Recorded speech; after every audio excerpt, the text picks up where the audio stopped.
Welcome to Samba Samba. Enjoy the video. You'll start right in Settings. You don't need extra tools. Open Settings and tap Face ID and Passcode or Touch ID and Passcode. Once there, tap Turn Passcode on.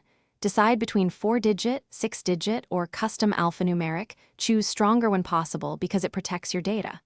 Enter the new passcode when prompted and re-enter to confirm. Make sure you remember it. Write it down temporarily if needed, then store securely. This sets the basic lock immediately.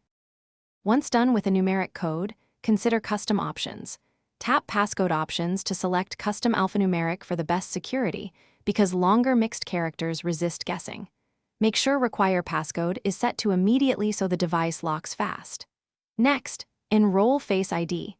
Tap Set up Face ID and follow the on-screen head movements until complete.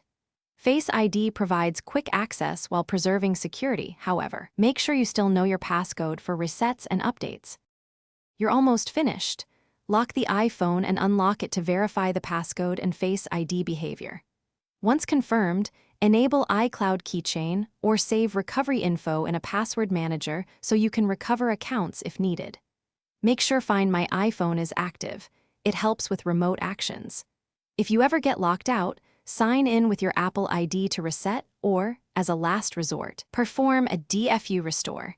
But note that erase will remove local data unless it's backed up. Thanks for watching. Consider subscribing if we helped you.